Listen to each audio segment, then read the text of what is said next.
नमस्कार, स्वागत है आप सभी का एक बार फिर से आज़ाद बीपीएससी एकेडमी यूट्यूब चैनल पर।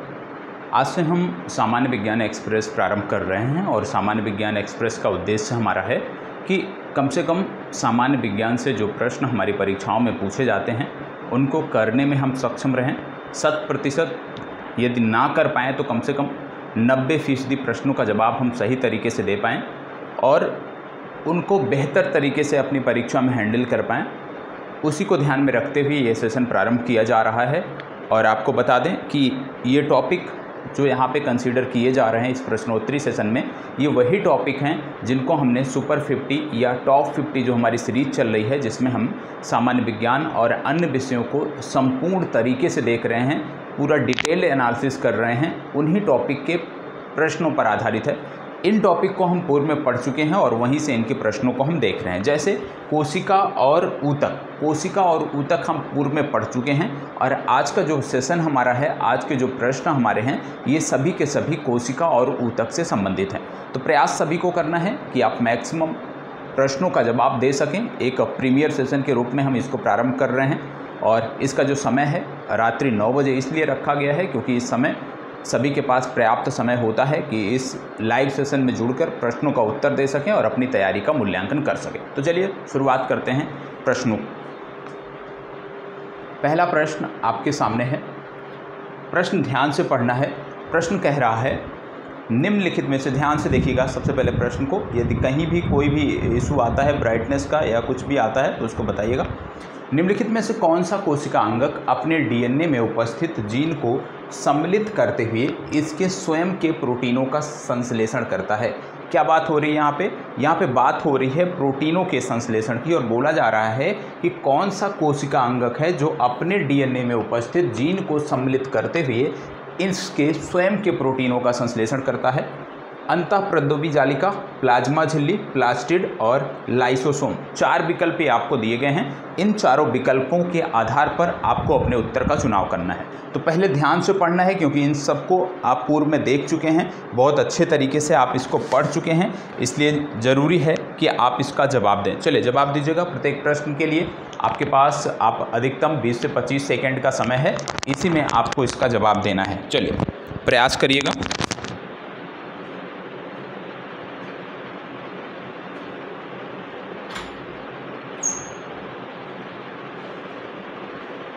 चलिए प्रश्न देखो, प्रश्न पहले बहुत ध्यान से पढ़ना है। यदि हम प्रश्न को ध्यान से पढ़ते हैं तो हमने टॉपिक को इतने डिटेल में पढ़ा है कि हम बहुत अच्छे से इसका जवाब दे सकते हैं। इसके स्वयं के प्रोटीनों की संश्लेषण की बात हो रही है तो याद रखिएगा इसका सही उत्तर है प्लास्टिड। प्लास्टिड के बारे में हमने पढ़ा था, यदि आपको याद हो, प्लास्टिड या लवक के बारे में हमने बहुत डिटेल में अध्ययन किया था।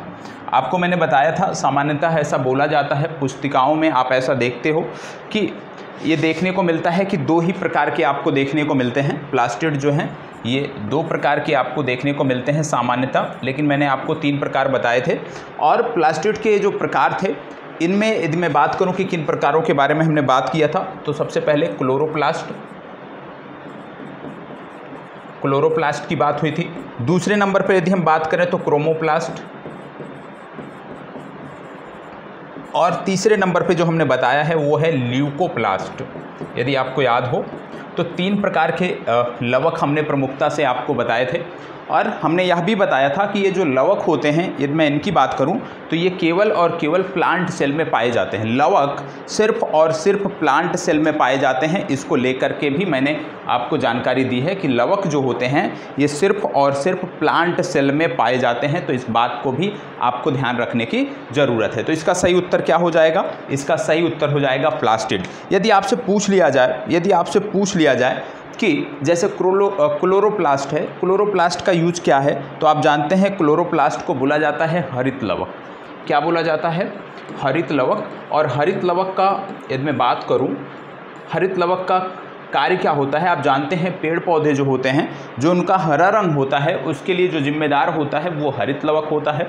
यदि हम क्रोमोप्लास्ट की बात करें, ठीक है, क्रोमोप्लास्ट की बात करें तो आपको पता होगा कि हरे रंग को छोड़कर बाकी जो भी इसको हम बोलते हैं वर्णी लवक, तो हरे रंग के अलावा अन्य सभी रंगों के लिए जो जिम्मेदार लवक है उसको हम बोलते हैं क्रोमोप्लास्ट।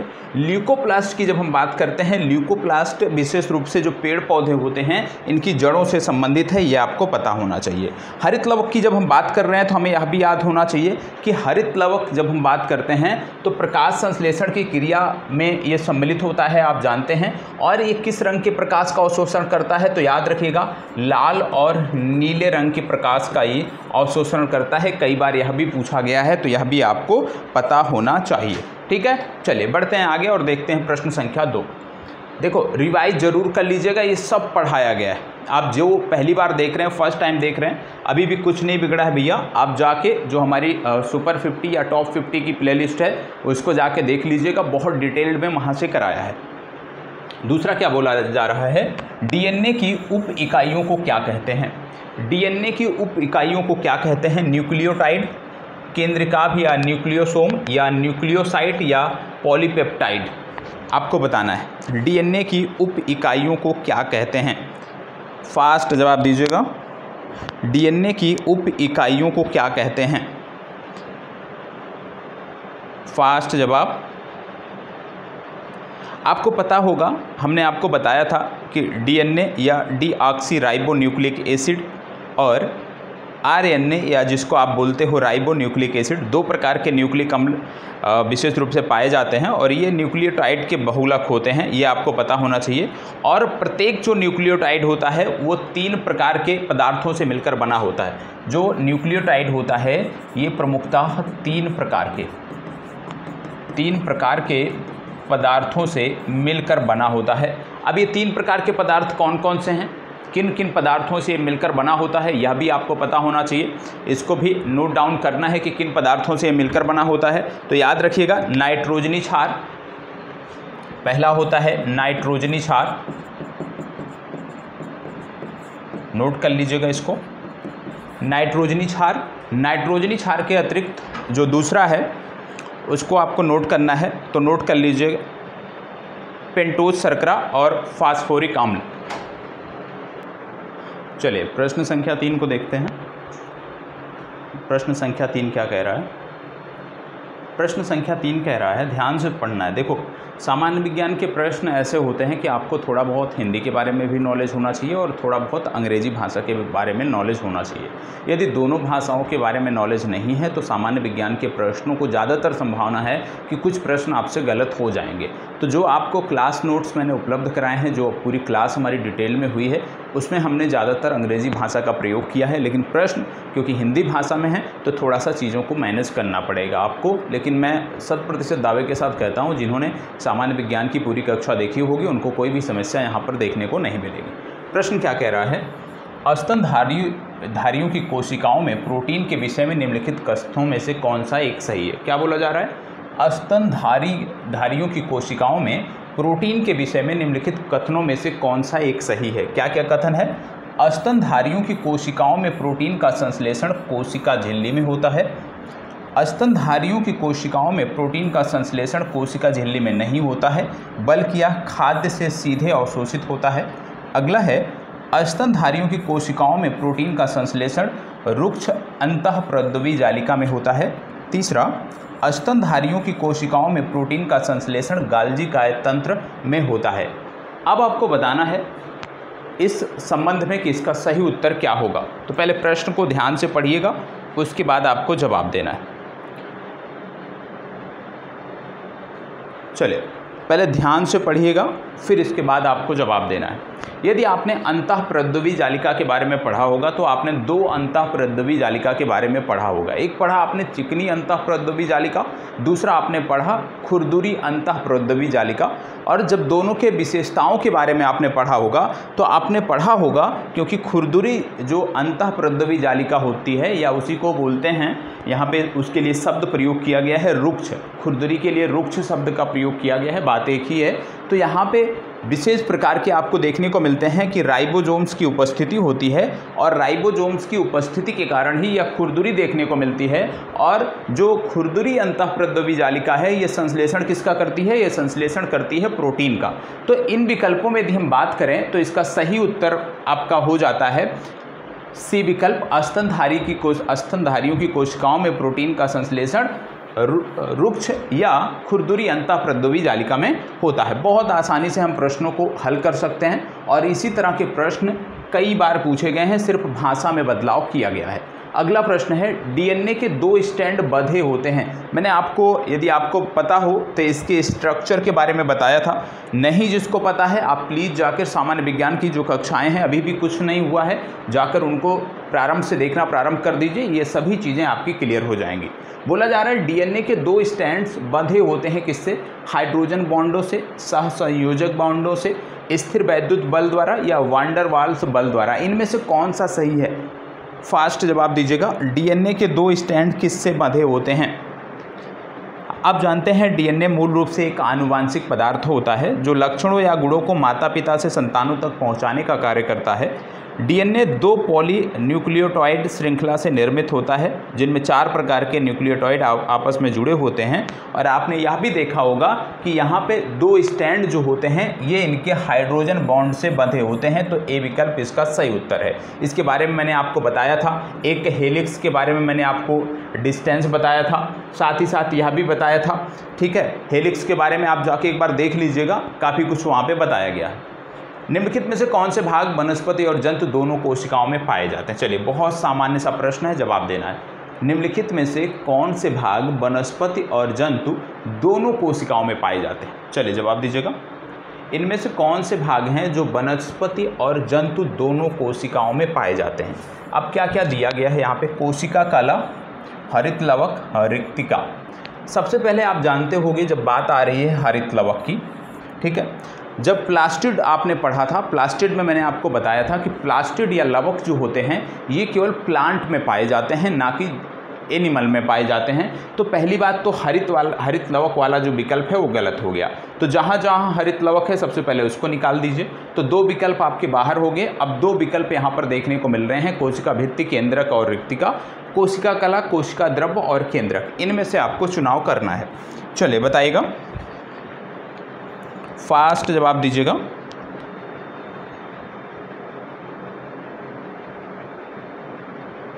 देखो यहाँ पे सिर्फ समस्या कहाँ पे है? रिक्तिका को लेकर के।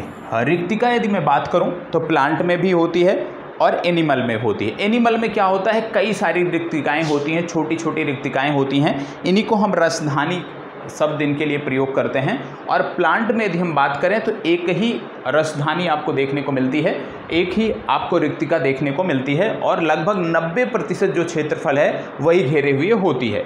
तो यहाँ पे यदि हम बात करें, इन विकल्पों पर यदि हम बात करें तो आपको देखने को मिलता है कोशिका कला हो गया, कोशिका द्रव्य हो गया और केंद्रक हो गया। ये दोनों जगहों पर आपको देखने को मिलते हैं। ये सटीक उत्तर आपका बन रहा है। यदि ये विकल्प नहीं दिया होता, फिर हम किसी अन्य विकल्प पर जाते, लेकिन यहाँ पे सी विकल्प दिया है तो इसलिए हम सी विकल्प का चुनाव करेंगे। इसको बताइएगा, निम्नलिखित कथनों में से कौन सा एक सही है?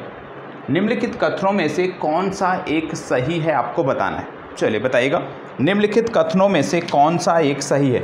यह भी ध्यान रखना है कि जो भी आपके प्रश्न सही हो रहे हैं उनकी संख्या को नोट करते हुए चलिएगा और जो गलत हो रहे हैं उस टॉपिक को नोट करते हुए चलिएगा जहां से आपके प्रश्न गलत हो रहे हैं। तो फास्ट जवाब दीजिएगा।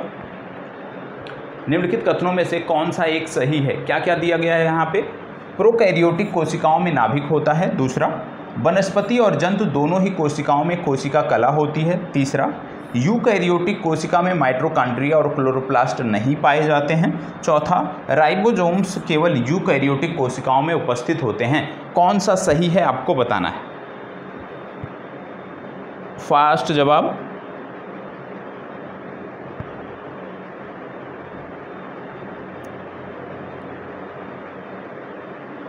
फास्ट जवाब। देखो, सबसे पहली बात बोला जा रहा है प्रोकैरियोटिक कोशिकाओं में नाभिक होता है। ठीक है, ये गलत है क्योंकि प्रोकैरियोटिक कोशिकाओं में जो नाभिक होता है वो पूर्ण विकसित नहीं होता है, तो ए विकल्प गलत हो गया। इसके बाद यदि हम बात करें तो बोला जा रहा है वनस्पति और जंतु दोनों ही कोशिकाओं में कोशिका कला देखने को मिलती है, एकदम सत्य है। तीसरा बोला जा रहा है कि यूकैरियोटिक कोशिका में माइटोकॉन्ड्रिया और क्लोरोप्लास्ट नहीं पाए जाते हैं। किसकी बात हो रही है? यूकैरियोटिक कोशिका की बात हो रही है, गलत है, ठीक है, क्योंकि यूकैरियोटिक कोशिका में माइटोकॉन्ड्रिया पाया जाता है, ठीक है। अब बोला जा रहा है कि राइबोसोम्स केवल यूकैरियोटिक कोशिकाओं में पाए जाते हैं, गलत है। राइबोसोम्स दोनों प्रकार की कोशिकाओं में देखने को मिलते हैं, एक जगह 70S टाइप का देखने को मिलता है और एक जगह 80S टाइप के राइबोसोम्स देखने को मिलते हैं। तो इस आधार पर यदि हम बात करें तो सी विकल्प इस प्रश्न का सही उत्तर है। आगे बढ़ते हैं। डीएनए की पॉलीन्यूक्लियोटाइड श्रृंखला में क्या समाविष्ट होता है? अभी इसके बारे में हमने बात किया था, जब डीएनए से जुड़ा एक प्रश्न हमने देखा था तो वहाँ पे इसके बारे में हमने बात किया था और आपको नोट डाउन कराया था। तो फास्ट जवाब दीजिएगा, डीएनए की पॉलीन्यूक्लियोटाइड श्रृंखला में क्या समाविष्ट होता है? फास्ट जवाब, क्या समाविष्ट होता है?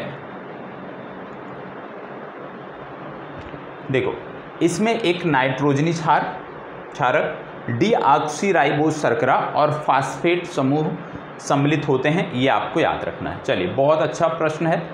ये प्रश्न किसी का गलत नहीं होना चाहिए। ये प्रश्न यदि गलत होता है इसका मतलब है कि आप शून्य हैं जीव विज्ञान में। यदि ये प्रश्न आपका गलत हो रहा है इसका मतलब है कि जीव विज्ञान में आप शून्य हैं। यहाँ पे कोशिका अंगक दिए हुए हैं, यहाँ पे उनके प्रकार दिए हुए हैं, आपको इनमें मैच करना है। जैसे माइटोकॉन्ड्रिया, अक्सर आप पढ़ते आ रहे हो, ठीक है, 9 से 8 से आप पढ़ते आ रहे हो। माइटोकॉन्ड्रिया को क्या बोलते हैं? माइटोकॉन्ड्रिया को क्या बोला जाता है? एटीपी का निर्माण यहीं पे होता है, पावर हाउस बोला जाता है इसको, ठीक। तो माइटोकॉन्ड्रिया का संबंध हो गया 4th से, मतलब ए का हो गया चौथा। और ए की जैसे चौथे विकल्प की हम बात करते हैं, 2 विकल्प यहाँ से आपके बाहर हो गए, ए और बी आपका बाहर हो गया, सी और डी यहाँ पे बचा हुआ है। क्लोरोप्लास्ट की यदि हम बात करते हैं तो क्लोरोप्लास्ट का संबंध कहाँ से है? प्रकाश संश्लेषण से है, अभी इसको हमने देखा था, ठीक है। क्लोरोप्लास्ट, क्रोमोप्लास्ट दोनों अभी देखा था हमने, तो इसका संबंध है प्रकाश संश्लेषण से, मतलब बी का पहला। बी के पहले की जैसे हम बात करते हैं हमारा उत्तर निकल गया, चाहे हमें राइबोसोम्स या लाइसोसोम के बारे में पता हो या ना पता हो तो भी हम इस उत्तर को हल करने में सक्षम है। लेकिन हमें आगे भी देखना है। राइबोसोम्स की यहाँ पे बात हो रही है। राइबोसोम्स की यदि हम बात करते हैं, आप जानते हैं कि जो खुरदुरी अंतःप्रद्रव्य जालिका होती है वहाँ पे राइबोसोम्स होते हैं और राइबोसोम्स के कारण ही वो खुरदुरी होती है और राइबोसोम्स जो हैं वो प्रोटीन का संश्लेषण करते हैं। तो राइबोसोम्स का संबंध कहाँ से हो गया? प्रोटीन के संश्लेषण से हो गया, मतलब सी का दूसरा हो गया। इसके बाद फिर बात आती है लाइसोसोम। लाइसोसोम जो है ये अंतः कोशिकीय पाचन के लिए जाना जाता है। कई बार क्या होता है कि अपने ही कोशिकाओं का ये पाचन कर लेता है, तो आत्महत्या की थैली इसको बोला जाता है, आप जानते होंगे। तो इसका विकल्प है सी। तो इस आधार पे हम देखें तो सी विकल्प हमारा सही हो रहा है। आगे बढ़ते हैं। प्राणियों में निम्नलिखित में से किस प्रकार के संयोजी ऊतकों में वसा संग्रहित होती है? प्राणियों में निम्नलिखित में से किस प्रकार के संयोजी ऊतकों में वसा संग्रहित होती है? बताइएगा। अच्छा प्रश्न है। वसा संयोजी ऊतक के बारे में बात यहाँ पे हो रही है। आप जानते हैं एक ऊतक है जिसका नाम है एडिपोस ऊतक, मैंने आपको बताया है। एडिपोस जो ऊतक है वो वसा संयोजी ऊतक के नाम से भी जाना जाता है, इसलिए इसका एडिपोसाइट ए विकल्प सही उत्तर होगा। इसको बताइएगा। निम्नलिखित में से किस कोशिका अंगक से लाइसोसोम बनता है? क्या बोला जा रहा है कि किस कोशिका अंगक से लाइसोसोम बनता है? चलिए बताइएगा, किस कोशिका अंगक से लाइसोसोम बनता है? आप जानते हैं जंतु कोशिका में प्रचुर मात्रा में पाए जाते हैं। अंतःकोशिकीय पाचन के मुख्य स्थान होते हैं, पूर्व के प्रश्न में भी हमने देखा। और हमने यह भी सुना और हमने यह भी बताया कि लाइसोसोम अपनी ही कोशिका का कई बार पाचन करके उनको नष्ट कर देता है, जिससे इसे आत्महत्या की थैली या पाचन थैली कहा जाता है। आपको बता दें, जब लाइसोसोम की बात आती है कि भाई इस बनता कहाँ पे है, तो इसका संबंध है गोल्जी बॉडीज में, या बनता है सी विकल्प इसका सही उत्तर। प्राणी कोशिका में कोशिकीय श्वसन का स्थान कौन सा है? प्राणी कोशिका में कोशिकीय श्वसन का स्थान कौन सा है? चलिए बताइएगा। प्राणी कोशिका में कोशिकीय श्वसन का स्थान कौन सा है? बहुत अच्छा प्रश्न है। प्राणी कोशिका में कोशिकीय श्वसन का स्थान कौन सा है? यदि आपने ध्यान से पढ़ा होगा ना तो इसको जवाब दे सकते हो, या इस सेशन को ध्यान से देखा होगा तो भी आप इसका जवाब देने में सक्षम होंगे। जवाब दीजिएगा। प्राणी कोशिका में कोशिकीय श्वसन का स्थान कौन सा है? फास्ट जवाब। आप जानते हैं माइटोकॉन्ड्रिया के बारे में आपने पढ़ा होगा कि यह केवल यूकैरियोटिक जो कोशिकाएं होती हैं उसमें पाया जाता है। और यूकैरियोटिक कोशिकाओं की जब हम बात करते हैं तो हमने पढ़ा कि इसका मुख्य कार्य श्वसन क्रिया को संपादित करना है। तो याद रखना है माइटोकॉन्ड्रिया का जो प्रमुख कार्य होता है वो श्वसन क्रिया को संपादित करना, मतलब बी विकल्प इसका सही उत्तर है। ठीक है, चलिए आगे बढ़ते हैं। इसको बताइएगा, इसको छोड़ दीजिए, इस पे आइए। क्षतिग्रस्त ऊतक की वृद्धि और मरम्मत में क्या शामिल है? ऊतकों के बारे में आपने पढ़ा होगा, टिश्यू के बारे में बहुत अच्छे से आपको बताया गया है। जिन्होंने नहीं देखा है, हमारा सेशन हुआ है टॉप 50 को लेकर के, जिनमें हमने जो सामान्य विज्ञान समाप्त किया है उसको जाके आप देखिए, अभी भी बहुत कुछ बेहतर आप कर सकते हैं। क्षतिग्रस्त ऊतक की वृद्धि और मरम्मत में क्या शामिल है? फास्ट जवाब दीजिएगा।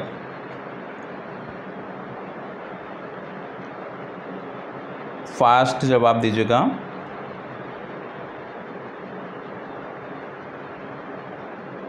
आप जानते हैं समसूत्री विभाजन या सूत्री विभाजन, और दूसरा आपने पढ़ा है अर्धसूत्री विभाजन। समसूत्री विभाजन की जब हम बात करते हैं तो आपने पढ़ा होगा कि समसूत्री विभाजन में गुणसूत्रों की संख्या समान रहती है और यह विभाजन कोशिकाओं के गुणन, वृद्धि और मरम्मत के लिए जिम्मेदार होता है।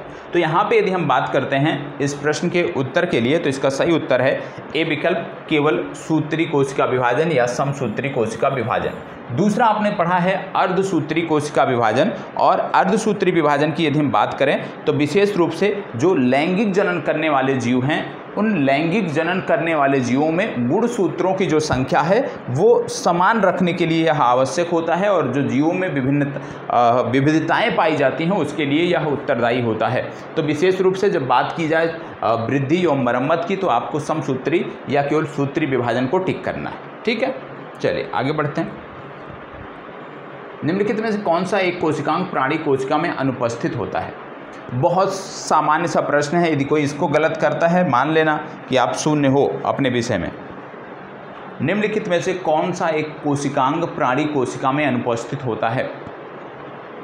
इनमें से कौन सा एक कोशिकांग है जो सिर्फ और सिर्फ पादप कोशिका से जुड़ा हुआ है? कोशिका कला, अंतःप्रद्योवी जालिका, कोशिका भित्ति या सूत्रकणिका? फास्ट जवाब। बहुत सुंदर सा प्रश्न है और बहुत आसान सा है। याद रखिएगा, इसका सही उत्तर है कोशिका भित्ति। कोशिका भित्ति हमने कवक में पढ़ा है, हमने प्लांट में पढ़ा है। तो याद रखिएगा, जब बात आती है कि प्राणी कोशिका की, तो वहाँ पे कोशिका भित्ति नहीं पाया जाता है। ठीक है, इसको बताइएगा। निम्नलिखित में से कौन सा एक उपापचय की क्षमता, पर्यावरण के प्रति अनुक्रिया, वृद्धि और जनन जैसे जीवन के गुणों को दर्शाने वाली लघुत्तम इकाई है? क्या बोला जा रहा है? उपापचय की क्षमता, पर्यावरण के प्रति अनुक्रिया, वृद्धि और जनन जैसे गुणों को दर्शाने वाली लघुत्तम इकाई है। कोशिका, नाभिक, क्रोमोसोम्स या जीन? चलिए बताइएगा। फास्ट जवाब। फास्ट जवाब दीजिएगा।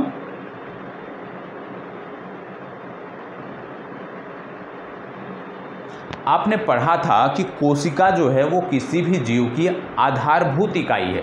ठीक है, किसी भी जीव की आधारभूत इकाई है। और कोशिका के बारे में आपने पिछले दिनों पढ़ा है, सबसे पहले यहीं से हमने पढ़ा था कि भाई जब कोशिका की बात आती है तो आपने देखा था कि ये स्वतः जनन का सामर्थ्य रखती हैं, और सजीवों की जो समस्त क्रियाएं होती हैं जीवन की, वो इसी कोशिका के अंदर होता है। तो यदि आपसे पूछा जाए उपापचय की क्षमता, पर्यावरण के प्रति अनुक्रिया, वृद्धि और जनन की बात आए, तो कोशिका को आपको टिक करना है। ठीक है, क्योंकि कोशिका ही आधारभूत इकाई है। प्रश्न संख्या 16, किसी कवक की कोशिका भित्ति पादपों से भिन्न होती है क्योंकि? बहुत सुंदर है। किसी कवक की कोशिका भित्ति पादपों से भिन्न होती है क्योंकि? क्योंकि कवक की जो कोशिका भित्ति होती है वो किसी अन्य चीज़ की बनी होती है, पादपों की जो कोशिका भित्ति होती है वो अन्य चीज़ की बनी होती है। तो यहाँ पे यही आपको पता होना चाहिए। चलिए बताइएगा। जैसे पादपों की कोशिका भित्ति के बारे में बात करते हैं तो पादपों की जो कोशिका भित्ति है वो सेलुलोज की बनी होती है। कवक की कोशिका भित्ति की जब बात करते हैं तो ये काइटिन की बनी होती है। तो अंतर क्या है? क्योंकि कवक की कोशिका भित्ति काइटिन की बनी होती है, इसलिए बी विकल्प इसका सही उत्तर है। क्या बोला जा रहा है, कंडराएं या टेंडन, इसके बारे में आपको बताया गया है। ये होती क्या हैं, इनके माध्यम से मांसपेशियां हड्डियों से जुड़ी होती हैं। तो हमने एक चीज़ समझा कि भाई कंडराएं या टेंडन क्या होती हैं, इन्हीं के माध्यम से मांसपेशियां हड्डियों से जुड़ी होती हैं। निम्नलिखित में से किस एक लंबे रेशेदार प्रोटीन के ये दृढ़ सघन बंडल होती हैं, बताना है आपको। चलिए बताइएगा। सब पढ़ाया गया है, कुछ भी ऐसा नहीं है जो ना पढ़ाया गया हो आपको। चलिए बताइएगा। आप जानते हैं टेंडन के बारे में मैं बात करूं तो एक तंतुमय ऊतक है जो मांसपेशियों को अस्थियों या दूसरी मांसपेशियों से जोड़ता है। और इसकी यदि हम बात करते हैं तो ये कोलेजन प्रोटीन का बना होता है। नोट कर लीजिएगा, किसका बना होता है, कोलेजन प्रोटीन का बना होता है, मतलब बी विकल्प इसका सही उत्तर है। निम्नलिखित में से कौन सा वह कोशिकांग है जो कि प्रोकैरियोटिक कोशिकाओं में नहीं पाया जाता, चलिए बताइए। प्रोकैरियोटिक कोशिकाओं में कौन सा नहीं पाया जाता। बहुत सुंदर, बहुत आसान सा प्रश्न है, क्योंकि आपने जब पढ़ा होगा तो प्रोकैरियोटिक और यूकैरियोटिक कोशिका के बारे में मैंने आपको बताया था, ठीक है। यूकैरियोटिक कोशिका और प्रोकैरियोटिक के बारे में कुछ फैक्ट बताए थे। यदि आपको वो याद होंगे तो आप आसानी से जवाब दे सकते हैं। चलिए बताइएगा, फास्ट जवाब। देखो, इन विकल्पों में यदि हम बात करें तो एक विकल्प देखने को मिल रहा है सूत्रकणिका या माइटोकॉन्ड्रिया। माइटोकॉन्ड्रिया हमने देखा था कि माइटोकॉन्ड्रिया जो है वो प्रोकैरियोटिक कोशिकाओं में नहीं पाया जाता, ये सिर्फ और सिर्फ यूकैरियोटिक कोशिकाओं में पाया जाता है। तो इसका सही उत्तर हो गया बी विकल्प। चलिए इसको बताइएगा। पादपों में मेरिस्टेमेटिक ऊतक, इसके बारे में आपने पढ़ा होगा। विभज्योतक ऊतक जो आपने पढ़ा है उसी की यहाँ पे बात हो रही है। मेरिस्टेमी ऊतक के बारे में निम्नलिखित में से कौन सा कथन सही है। विभज्योतक ऊतक जो आपने पढ़ा है उसी के बारे में यहाँ पे बात हो रही है। यहाँ पे अंग्रेजी शब्द का प्रयोग किया गया है, मेरिस्टेमेटिक टिश्यू। तो आपको बताना है कि इनमें से कौन सा सही है इसके बारे में। फास्ट जवाब।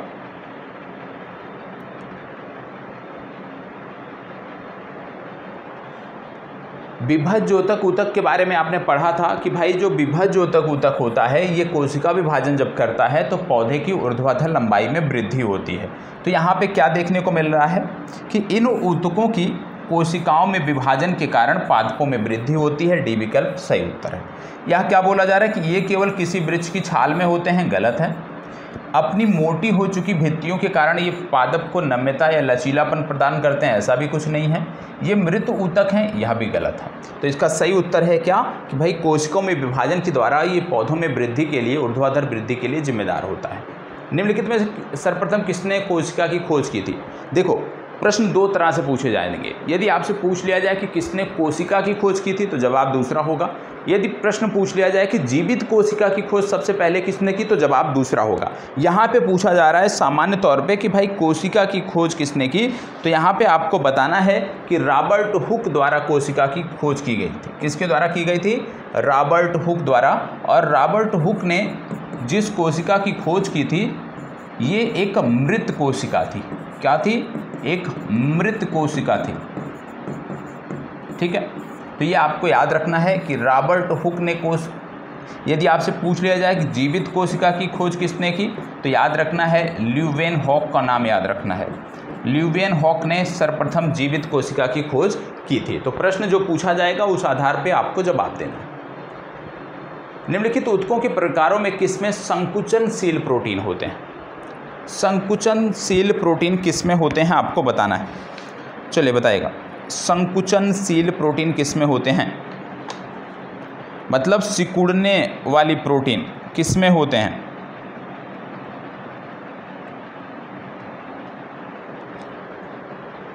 आप जानते हैं जो हमारी पेशियां होती हैं, पेशियों को गति प्रदान करने के लिए उसमें एक विशेष प्रकार का प्रोटीन देखने को मिलता है, उसी को बोलते हैं संकुचनशील प्रोटीन। तो ये आपको पेशी ऊतक में देखने को मिलता है। बी विकल्प इसका सही उत्तर है। निम्नलिखित में से किस एक कोशिकीय कोशिकांग समूह में डीएनए होता है। डीएनए कहाँ होता है आपको बताना। चलिए मैंने आपको बताया है, जब डीएनए हमने पढ़ाया होगा आपको और आरएनए पढ़ाया होगा तो वहीं पर ये बात भी आपको बताई होगी कि भाई डीएनए कहाँ पे होता है और आरएनए कहाँ पे होता है। चलिए बताइएगा, डीएनए कहाँ पाया जाता है, डीएनए कहाँ पाया जाता है। फास्ट जवाब।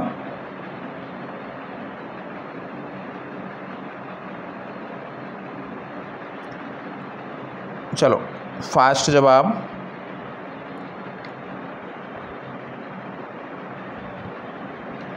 क्या हरित लवक में डीएनए पाया जाता है? सबसे पहले देख लेते हैं, क्या हरित लवक में डीएनए पाया जाता है? जी हाँ, हरित लवक में डीएनए पाया जाता है।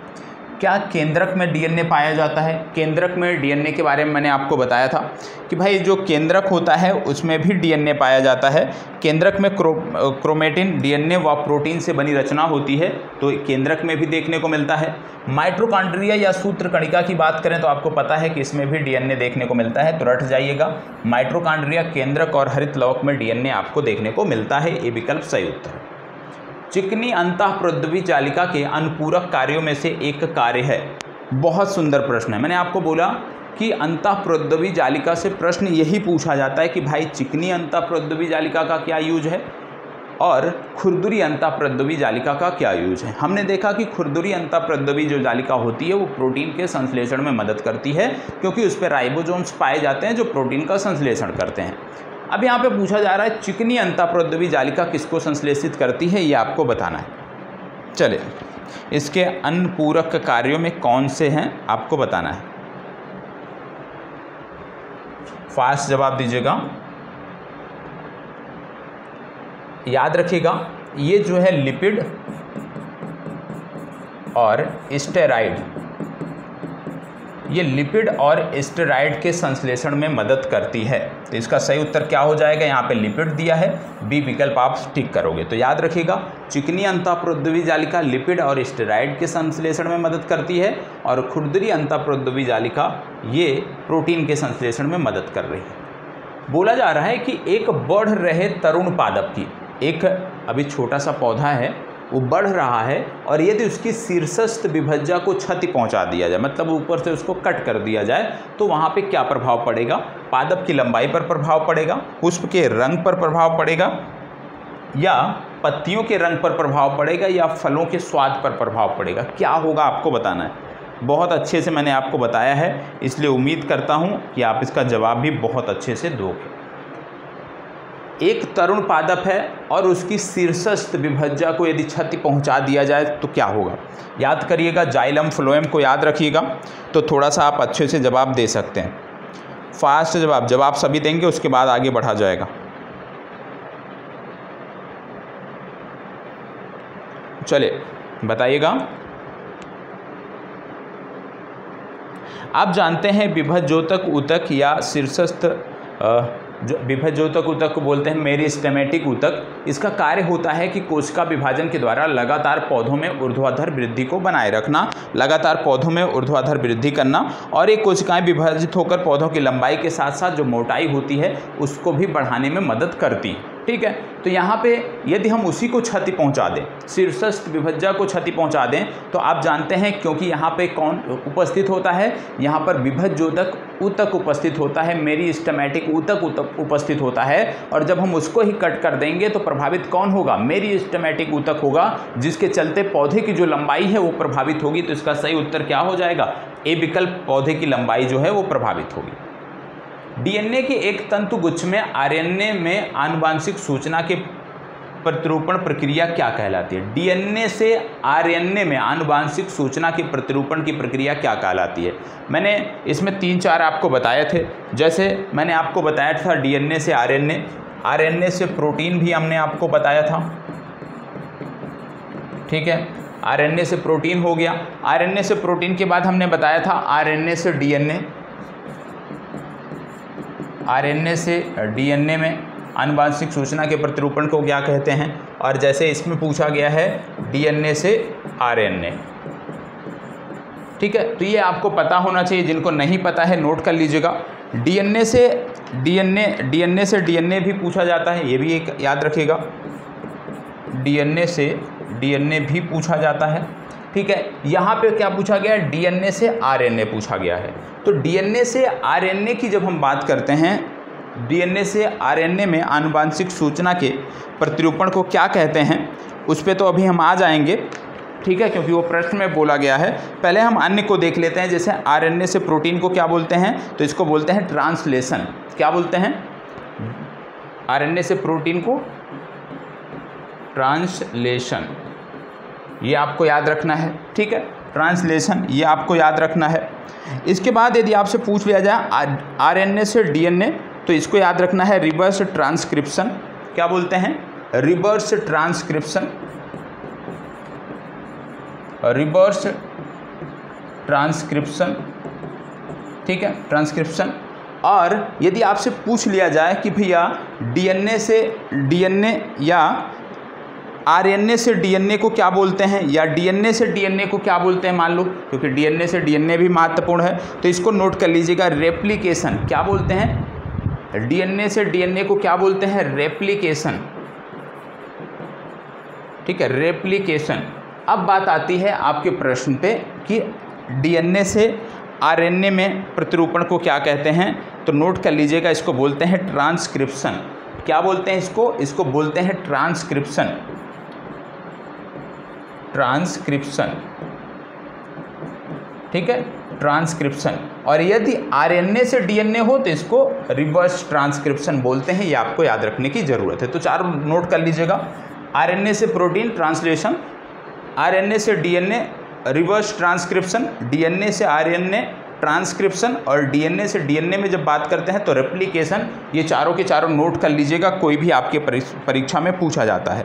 और एक चीज़ और याद रखिएगा यहाँ पे आरएनए के बारे में कि जेनेरिक स्ट्रक्चर आरएनए रूपी जेनेरिक मटेरियल में ही पाया जाता है। और वायरस जो होते हैं, वायरस के अंतर्गत, वायरस के अंदर या तो आपको आरएनए देखने को मिलेगा या तो आपको डीएनए देखने को मिलेगा। जैसे अभी कोरोना वायरस था, कोरोना वायरस की जब हम बात करते हैं तो आपको पता होना चाहिए कि इसके अंदर आरएनए था। ठीक है, इसके अंदर डीएनए नहीं था, बल्कि इसके अंदर आरएनए देखने को मिल रहा था। और जो आरटीपीसीआर होता था उसमें इसी प्रकार से जांच की जाती थी, इसी आधार पर। निम्नलिखित में से कौन सा कार्य चिकनी अंतःप्रद्रवी जालिका द्वारा संपन्न नहीं होता है? किस शब्द पर आपको गौर करना है, ध्यान रखिएगा। जिस शब्द पर आपको गौर करना है वो है संपन्न नहीं होता है।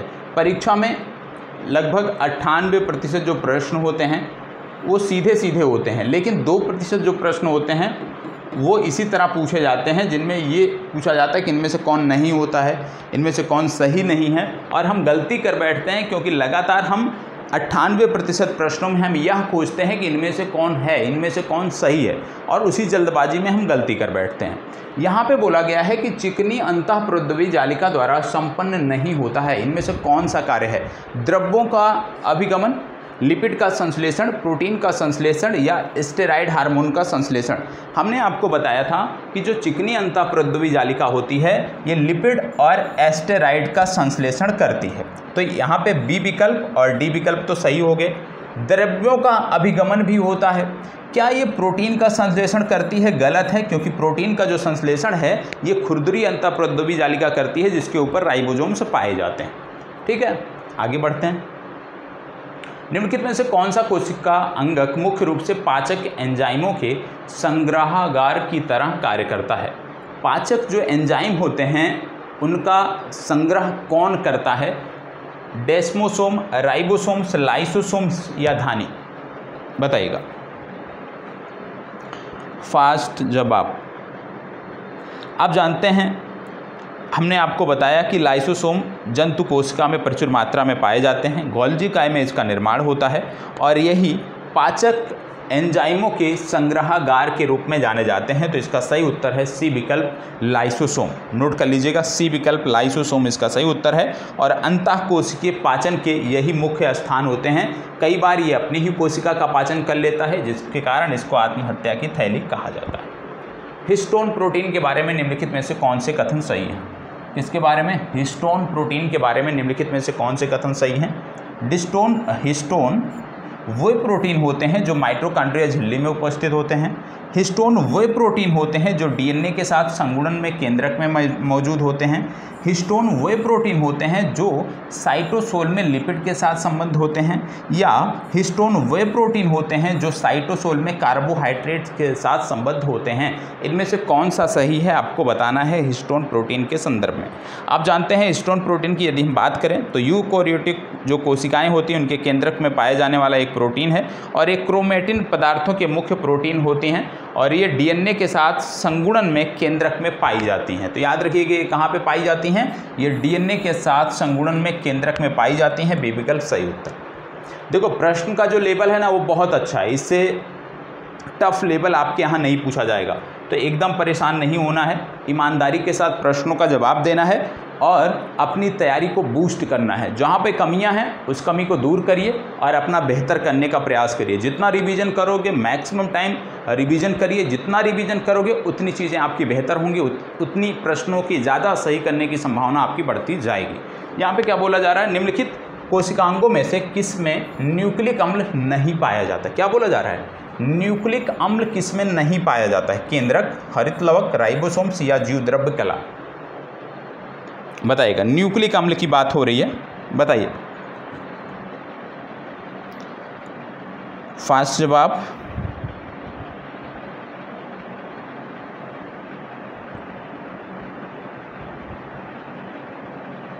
चले आपको बता दें, यहाँ पे आपको एक देखने को मिल रहा होगा जीवद्रव्य कला। जीवद्रव्य कला जो होता है या प्लाज्मा मेम्ब्रेन्स इसी को बोलते हैं इंग्लिश में, प्लाज्मा मेम्ब्रेन्स। प्लाज्मा मेम्ब्रेन्स की जब हम बात करते हैं तो इसमें प्रोटीन पाए जाते हैं, ठीक है, इसमें प्रोटीन पाए जाते हैं, तो डी विकल्प सही उत्तर है। बाकी के अन्य जगहों पे यदि हम बात करें तो न्यूक्लिक अम्ल पाया जाता है। पादपों में संवहन ऊतक का एक घटक निम्नलिखित में से कौन सा नहीं है, बहुत अच्छा प्रश्न है। संवहन, जाइलम और फ्लोएम आपने पढ़ा होगा, संवहन ऊतक के प्रकार हैं, तो संवहन ऊतक का एक घटक इनमें से कौन सा नहीं है आपको बताना है। चलिए अच्छा प्रश्न है, थोड़ा सा ध्यान से सुनोगे तभी आपको ये सही कर पाओगे। चलिए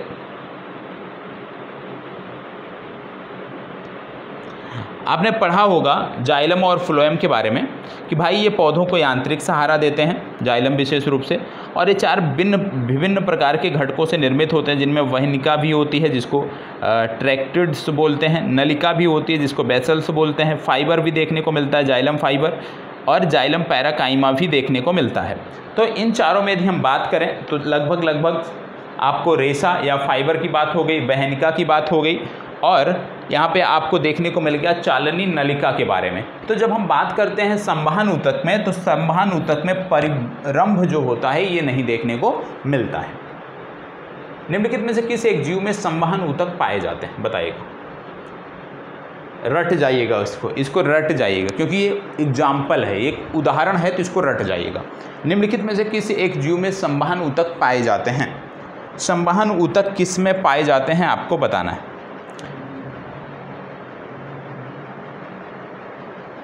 नोट कर लीजिएगा, ये है मार्सिलिया, तो नोट कर लीजिएगा मार्सिलिया एक उदाहरण है जहाँ पे संवहन ऊतक पाए जाते हैं, इसको नोट कर लीजिएगा, ये मैंने नहीं बताया है। स्तनधारियों की कोशिका में निम्नलिखित में से किस अंगक में जल अपघटनीय एंजाइम प्रचुर मात्रा में होते हैं।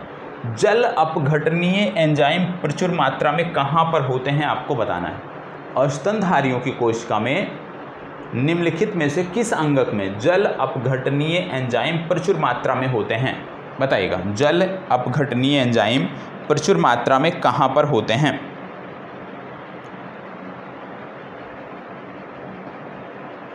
जल अपघटनीय एंजाइम, देखो जल अपघटनीय एंजाइम कहाँ पे प्रचुर मात्रा में पाए जाएंगे, जहाँ पे अंतःकोशिकीय शोषण होगा, ठीक है। और अंतःकोशिकीय जब शोषण की बात करते हैं, अंतःकोशिकीय पाचन की बात करते हैं, तो ये कहाँ से संबंधित है, ये संबंधित है लाइसोसोम से, ठीक है, लाइसोसोम। तो इसका सही उत्तर क्या हो जाएगा, इसका सही उत्तर हो जाएगा लाइसोसोम। निम्नलिखित पर विचार कीजिए। उत्सर्जन, उद्दीपन के प्रति अनुक्रिया और प्रजनन उपर्युक्त में से कौन से सजीवों के लक्षणों में सम्मिलित हैं। इनमें से कौन से लक्षण हैं जो जंतु और पौधे दोनों के हैं? चलिए बताइएगा, जंतु और पौधों में दोनों में से ऐसे लक्षण कौन से हैं जो दोनों में पाए जाते हैं? बहुत सामान्य सा प्रश्न है, फास्ट जवाब दीजिएगा।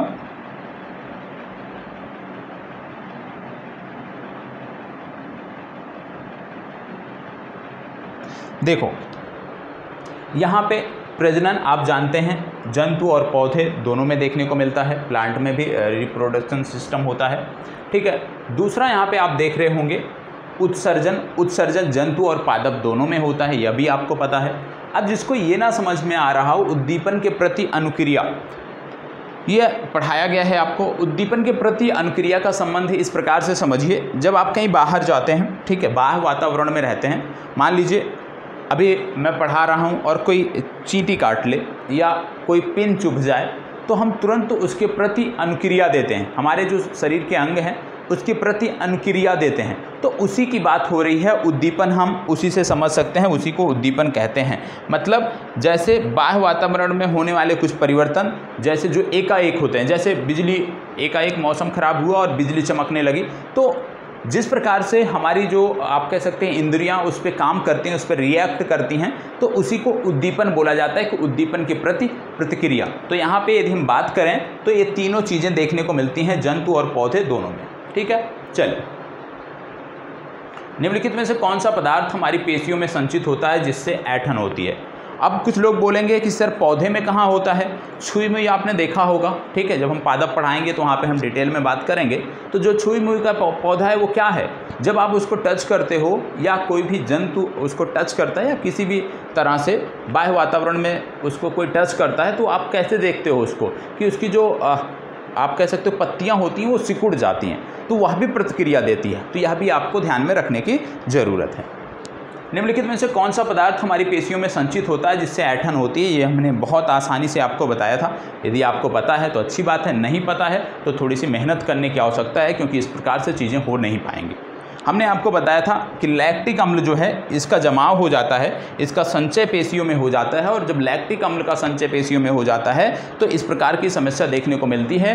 और इससे राहत कब मिलती है? जब गर्म पानी से आप स्नान करते हो या आप एक प्रकार से मसाज कराते हो, तब आपको इससे राहत देखने को मिलती है। तो इसका सही उत्तर है बी विकल्प, लैक्टिक अम्ल। कोशिका के संदर्भ में निम्नलिखित कथनों पर विचार कीजिए। कोशिका के संदर्भ में निम्नलिखित कथनों पर विचार कीजिए। क्या क्या दिया हुआ है यहाँ पे? यह किसी जीव की सूक्ष्म जीवित रचना है। सर्वप्रथम कोशिका की खोज रॉबर्ट हुक द्वारा की गई थी। सबसे छोटी कोशिका जीवाणु कोशिका तथा सबसे बड़ी कोशिका शुतुरमुर्ग का अंडा है। उपरोक्त कथनों में से कौन से सही हैं आपको बताना है। कोशिका के संदर्भ में निम्नलिखित कथनों पर विचार करना है। चलिए बताइएगा। कोशिका के बारे में तो आपने पढ़ा होगा, इस चैप्टर का नाम ही है कोशिका। अभी 2 दिन क्लास, अगली क्लास भी आपकी यहीं से संबंधित होगी। बताइएगा, फास्ट जवाब। देखो, सबसे पहली बात बोला जा रहा है कि यह किसी जीव की सूक्ष्म जीवित रचना है, एकदम सत्य है। सर्वप्रथम कोशिका की खोज रॉबर्ट हुक ने किया था, यह भी सत्य है, क्योंकि रॉबर्ट हुक ने जिस कोशिका की खोज 1665 ईस्वी में किया था वो मृत कोशिका थी, तो यह भी सत्य है, ठीक है। तीसरा क्या बोला जा रहा है? सबसे छोटी कोशिका जीवाणु कोशिका तथा सबसे बड़ी कोशिका शुतुरमुर्ग के अंडे में है, एकदम सत्य है। मतलब 1, 2 और 3 तीनों विकल्प यहाँ पे सत्य है। इसको बताइए। निम्नलिखित कथनों पर विचार कीजिए। अमीबा, पैरामीशियम, मुर्गी का अंडा, श्वेत रक्त कणिकाएं, उपरोक्त में से एक कोशिका संरचना के उदाहरण कौन से हैं? एक कोशिका संरचना के उदाहरण कौन से हैं आपको बताना है। आप जानते हैं एकल कोशिका से बनी संरचना एक कोशिकीय संरचना कहलाती है। चाहे अमीबा हो, पैरामीशियम हो, मुर्गी का अंडा हो या किसी भी जीव का अंडा हो जो अनिषेचित है, ठीक है, तो वो सभी के सभी जो होते हैं वो एक एकल कोशिका से बने होते हैं, एक कोशिकीय होते हैं, याद रखना है। कोई भी अंडा जो अनिषेचित है, निषेचित नहीं है, वो एकल कोशिकीय होता है, ये आपको पता होना चाहिए, चाहे वो किसी भी जीव का अंडा हो। यहाँ पे मुर्गी के अंडे की बात की जा रही है, तो यह भी यदि अनिषेचित है, ठीक है, तो आपको याद रखना है कि यह भी एक कोशिकीय होगा। और श्वेत रक्त कणिकाएं भी एकल संरचना के उदाहरण हैं, ठीक है। अब बहुकोशिकीय क्या होता है? बहुकोशिकीय मतलब ऐसे जीव जिनका निर्माण, जिनकी कोशिका का निर्माण आप कह लीजिए एक से अधिक कोशिकाओं से होता है। ठीक है, एक कोशिकीय जीवों में एकल कोशिका ही वो सभी मूल प्रकार जैसे श्वसन, उत्सर्जन, वृद्धि और प्रजनन करती है, और बहुकोशिकीय जीवों में विशिष्ट कोशिकाओं के समूह द्वारा इसको संपादित किया जाता है। तो यहाँ पे एकल कोशिका की जब हम बात कर रहे हैं तो अमीबा, पैरामीशियम तो आपको पता ही है। यदि समस्या थी तो मुर्गी का अंडा और श्वेत रक्त कणिकाओं में थी, यह भी समस्या दूर कर दिया। मतलब 1, 2, 3, 4 चारों विकल्प इसके सही हैं। कोशिका के मूल घटक कोशिका झिल्ली या सेल मेम्ब्रेन्स, कोशिका द्रव्य, साइटोप्लाज्म और न्यूक्लियस हैं। इन घटकों के संदर्भ में निम्नलिखित पर विचार कीजिए। क्या दिया है? कोशिका झिल्ली एक कोशिका को दूसरी कोशिका एवं घेरे हुए माध्यम से अलग करती है। कोशिका द्रव्य कोशिका झिल्ली एवं केंद्रक के बीच पाया जाने वाला एक जेली जैसा पदार्थ है। क्रोमोसोम्स अथवा गुणसूत्र केंद्रक में उपस्थित होते हैं। तीनों कथनों के आधार पर आपको चुनाव करना है कि कौन सा सही है। चलिए बताइएगा। आपने जब कोशिका की संरचना पढ़ा होगा, वो चित्र देखा होगा, तो आपको पता होगा कि कोशिका झिल्ली एक कोशिका को दूसरी कोशिका एवं घेरे हुए माध्यम से अलग करती है। एकदम सत्य है। कोशिका द्रव्य कोशिका झिल्ली एवं केंद्रक के बीच में पाया जाने वाला जेली जैसा पदार्थ है, ये भी एकदम सत्य है। क्रोमोसोम्स अथवा गुणसूत्र केंद्रक में उपस्थित हैं, ये भी सत्य है। मतलब 1, 2 और 3 तीनों विकल्प सत्य हैं। अगला, प्रोकैरियोटिक कोशिका के संदर्भ में निम्नलिखित कथनों पर विचार कीजिए। इसमें केंद्रक झिल्ली अनुपस्थित होती है। विषाणु और नीले हरे शैवाल इसके उदाहरण है। बताइएगा, फास्ट जवाब दीजिएगा। प्रोकैरियोटिक कोशिका के संदर्भ में बात करना है।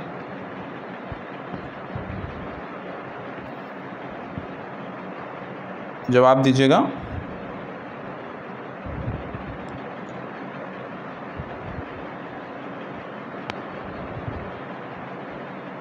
कौन से सही हैं? सभी को जवाब देना है।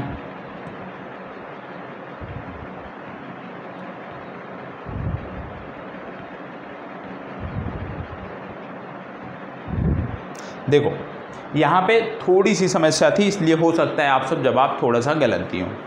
देखो, केंद्रक झिल्ली तो अनुपस्थित होती है, एकदम सत्य है प्रोकैरियोटिक में। नीले हरे जो शैवाल होते हैं, ये भी प्रोकैरियोटिक के उदाहरण है, एकदम सत्य है। लेकिन जब हम विषाणु की बात करते हैं तो आपको बता दें कि विषाणु ना तो प्रोकैरियोटिक में आते हैं और ना ही ये यूकैरियोटिक में आते हैं, ये आपको पता होना चाहिए। और इस आधार पे दूसरा विकल्प आपका गलत हो जाता है। केवल एक, मतलब पहला विकल्प यहाँ पे सही है। ठीक है। पादप और जंतु कोशिकाएं एक दूसरे से भिन्नता रखती हैं। इस भिन्नता के संदर्भ में इन कथनों पर विचार कीजिए। आइए देख लेते हैं। पादप और जंतु कोशिका की यहाँ पे बात हो रही है। क्या बोला जा रहा है कि जंतु कोशिका में पादप कोशिका से इतर कोशिका भित्ति नामक अतिरिक्त आवरण होता है। जंतु कोशिका में अतिरिक्त आवरण होता है कोशिका भित्ति। ठीक है। अगला बोला जा रहा है प्लास्टिड नामक रंगीन संरचनाएं केवल पादप कोशिका में ही पाई जाती हैं। जंतु कोशिका में अनेक छोटी छोटी रिक्तिकाएं होती हैं, जबकि पादप कोशिका में एक बड़ी केंद्रीय रिक्तिका होती है जिसको रसधानी भी बोलते हैं। हमने आपको बताया कि भाई जब कोशिका भित्ति की बात करते हैं तो कोशिका भित्ति सिर्फ और सिर्फ पादप कोशिका में होती है और कवक में पाई जाती है। जंतु कोशिका में ये नहीं पाई जाती। इस आधार पे पहला विकल्प गलत हो गया। पहला विकल्प गलत होने का मतलब दो विकल्प आपके बाहर हो गए। अब क्या बचा है? प्लास्टिड नामक रंगीन संरचनाएं केवल पादप कोशिका में पाई जाती हैं। एकदम सत्य है। जंतु कोशिका में अनेक छोटी छोटी रिक्तिकाएं होती हैं। सही है। और पादप कोशिका में एक बड़ी केंद्रीय रिक्तिका होती है। ये सही है। मतलब इसका यदि हम बात करें तो केवल दूसरा जो विकल्प है वो सही है। बी विकल्प यहाँ पे सही उत्तर है। संदेश स्थानांतरण का कार्य निम्नलिखित में से कौन सी कोशिकाएं करती हैं? चलिए बताइएगा। बहुत अच्छा प्रश्न है। संदेश स्थानांतरण, संदेश स्थानांतरण का कार्य कौन सी कोशिका करती है? गोलाकार रक्त कोशिकाएं, लंबी शाखान्वित तंत्रिका कोशिकाएं, तुर्क रूपी पेशी कोशिकाएं या उपरोक्त सभी? देखो यहाँ पे बात हो रही है संदेश स्थानांतरण की। संदेश स्थानांतरण की बात हो रही है और आपने जब तंत्रिका के बारे में पढ़ा था तो आपने वहाँ पे पढ़ा था कि जो तंत्रिका कोशिकाएं होती हैं वो संदेश स्थानांतरण में योगदान देती हैं। मतलब इसका सही उत्तर क्या हो गया? इसका सही उत्तर हो गया यहाँ पे तंत्रिका कोशिकाएं। ठीक है, बी विकल्प इसका सही उत्तर है। ठीक, चलिए आगे बढ़ते हैं।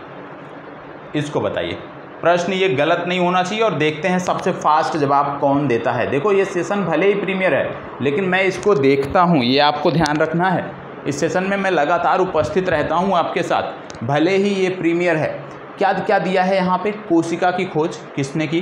कोशिका की खोज की जब हम बात करते हैं तो रॉबर्ट ब्राउन और रॉबर्ट हुक दो नाम दिए हैं। इनमें से देख लीजिए कौन से किसके द्वारा की गई है। कई प्रश्न अभी तक हमने देख लिए कि भाई कोशिका की खोज किसने की, कई सारे प्रश्न हमने देख लिए। ठीक है, तो हमने देखा कि 1665 ईस्वी में सर्वप्रथम कोशिका की खोज रॉबर्ट हुक द्वारा की गई। तो इसका हो गया चौथा, मतलब ए का चौथा। ए के चौथा जैसे हम देखते हैं हमारा आंसर तुरंत निकल गया।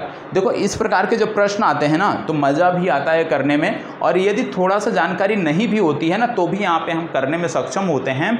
और एक चीज़ और फ़ायदा क्या होता है यहाँ पे, वो दूसरा फ़ायदा जो यहाँ पे देखने को आपको मिलता है वो फ़ायदा यह देखने को मिलता है कि जब हम इस प्रकार के प्रश्नों को करते हैं तो समय की बचत भी कई बार हो जाती है, जैसे यहाँ पे हो गई। ठीक है, अब क्या है दूसरा क्या कह रहा है? सर्वप्रथम तालाब के जल में स्वतंत्र रूप से जीवित कोशिकाओं की खोज किसने की? आप जानते हैं जब जीवित कोशिका की बात आती है तो किसका नाम आता है? जीवित कोशिका की खोज किसने की? सर्वप्रथम आप जानते हैं नाम आता है ल्यूवेनहॉक का। यहाँ पे ल्यूवेनहॉक का नाम दिया नहीं है, मतलब ये प्रश्न में थोड़ी सी त्रुटि है। यहाँ पे होना चाहिए ल्यूवेनहॉक, क्योंकि ल्यूवेनहॉक ने ही जीवित कोशिका की खोज की थी। तो हम जोड़ देंगे जीवित कोशिका ल्यूवेनहॉक। केंद्रक की खोज, केंद्रक की खोज बात हो रही है।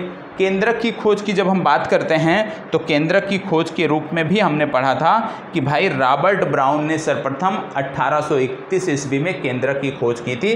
तो केंद्रक की खोज किसने किया? रॉबर्ट ब्राउन ने किया। अब बात हो रही है ब्लैक रिएक्शन विधि की खोज, ये अभी आपने नहीं पढ़ा है, ये आपको मैं आगे पढ़ाऊँगा। इसको किया कैमिलो गॉल्जी ने। ठीक है, चलिए आगे बढ़ते हैं। प्रश्न थोड़ा सा त्रुटि था लेकिन हमें यदि हम चीज़ों को समझते तो हम कर सकते थे। कोशिका के अध्ययन के संदर्भ में निम्नलिखित कथनों पर विचार कीजिए। क्या कहा जा रहा है? J.E. पुरिकिंजे ने कोशिका में स्थित तरल जैविक पदार्थ को जीवद्रव्य नाम दिया। M. स्लीडन तथा T. स्वान का संबंध कोशिका सिद्धांत से है। चलिए बताइएगा, फास्ट जवाब।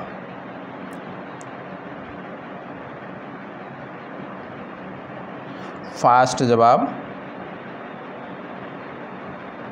देखो यहाँ पे एक चीज़ याद रखना है कि यदि आपसे बोला जाए कि J.E. पुरिकिंजे ने कोशिका में स्थित तरल जैविक पदार्थ को जीवद्रव्य नाम दिया, सत्य है। लेकिन यदि आपसे कह दिया जाए यहीं पे कि भैया जीवद्रव्य की खोज किसने की है, जीवद्रव्य की खोज किसने की है, तो वहाँ पे नाम आ जाएगा डुजार्डिन का। ठीक है, किसका नाम आ जाएगा? डुजार्डिन ने जीवद्रव्य की खोज की थी, इनका नाम आ जाएगा। ठीक है, इसके बाद बात आती है M. स्लीडन तथा T. स्वान का संबंध। तो याद रखिएगा M. स्लीडन तथा T. स्वान का जो संबंध है वो कोशिका सिद्धांत से है, मतलब इसका 1 और 2 C विकल्प सही उत्तर है। कोशिका में उपस्थित प्लाज्मा झिल्ली निम्नलिखित में से किससे निर्मित होती है? प्लाज्मा झिल्ली जो है कोशिका में जो उपस्थित होती है वो किससे निर्मित होती है आपको बताना है। फास्ट जवाब मैंने आपको बताया है, मैंने आपको बताया है, ये आप जाके पेज पलटोगे आपको देखने को मिल जाएगा। देखो यहाँ पे बात क्या हो रही है? कोशिका में उपस्थित प्लाज्मा झिल्ली की बात हो रही है। याद रखिएगा ये निर्मित होती है लिपिड प्लस प्रोटीन से, मतलब A और C इसका सही उत्तर है।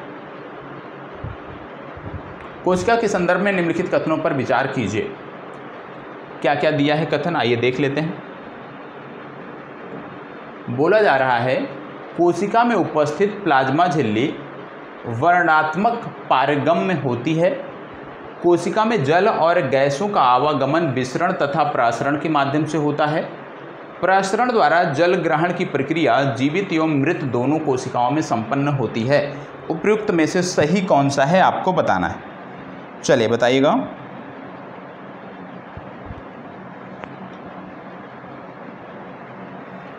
देखो यहाँ पे बोला जा रहा है कि कोशिका में उपस्थित प्लाज्मा झिल्ली वर्णात्मक पारगम्य होती है, एकदम सत्य है।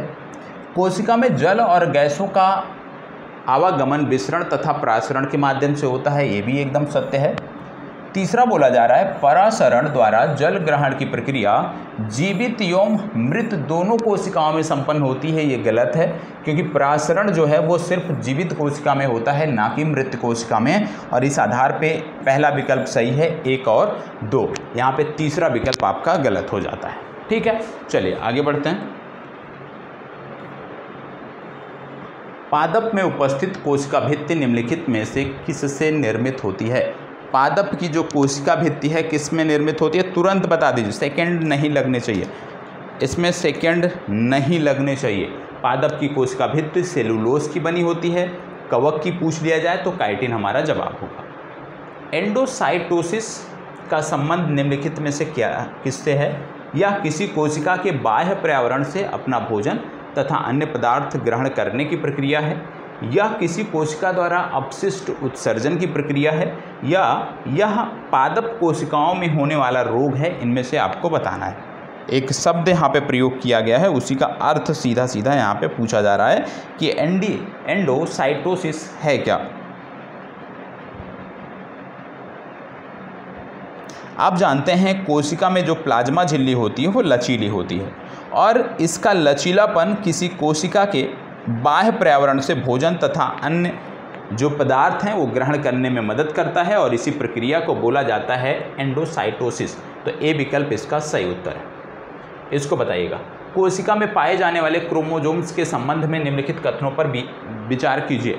फास्ट जवाब दीजिएगा। 2 प्रश्न और देखने हैं, 50 प्रश्नों का हमारा टारगेट है, जिसके हम काफ़ी नज़दीक हैं। बताइएगा, कोशिका में पाए जाने वाले क्रोमोसोम्स के संदर्भ में निम्नलिखित कथनों पर विचार कीजिए। क्या बोला जा रहा है? ये कोशिका के केंद्रक में उपस्थित होते हैं, ये डीएनए तथा प्रोटीन से निर्मित होते हैं, ये आनुवांशिक गुणों के लिए उत्तरदायी होते हैं। क्रोमोसोम्स की बात हो रही है, तो आप जानते हैं कि कोशिका के केंद्रक में उपस्थित होते हैं, डीएनए तथा प्रोटीन से निर्मित होते हैं, यह भी सत्य है। आनुवांशिक गुणों के लिए उत्तरदायी होते हैं, ये भी सत्य है, मतलब डी विकल्प इसका सही उत्तर है। चलो प्रश्न संख्या 48। प्रोकैरियोटिक और यूकैरियोटिक कोशिकाओं में अंतर के संदर्भ में यहाँ पे बात करनी है कि भाई प्रोकैरियोटिक और यूकैरियोटिक में अंतर क्या होता है। पहला क्या बोला जा रहा है? सामान्यतः प्रोकैरियोटिक कोशिका आकार में बड़ी, जबकि यूकैरियोटिक कोशिका आकार में छोटी होती है। प्रोकैरियोटिक कोशिकाओं में केंद्रक झिल्ली अनुपस्थित होती है, जबकि यूकैरियोटिक कोशिकाओं में केंद्रक झिल्ली उपस्थित होती है। तीसरा, प्रोकैरियोटिक कोशिकाओं में एक क्रोमोसोम्स होता है, जबकि यूकैरियोटिक कोशिकाओं में एक से अधिक क्रोमोसोम्स होते हैं। चलिए बताइएगा। देखो, सबसे पहले जब हम आकार की बात करते हैं तो जो प्रोकैरियोटिक कोशिका होती है और जो यूकैरियोटिक कोशिका होती है, इनमें बात करें तो प्रोकैरियोटिक कोशिका ये आकार में छोटी होती है और यूकैरियोटिक कोशिका आकार में बड़ी होती है।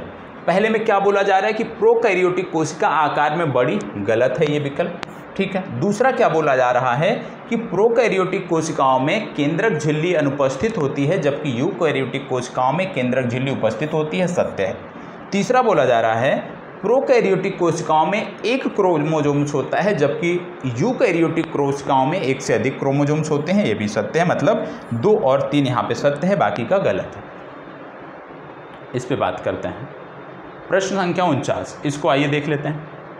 बोला जा रहा है कि अंतःप्रद्रवी जालिका, गोल्जी उपकरण, लाइसोसोम तथा माइटोकॉन्ड्रिया, प्लास्टिड, रसधानी निम्नलिखित में से कौन कोशिका अंगक हैं?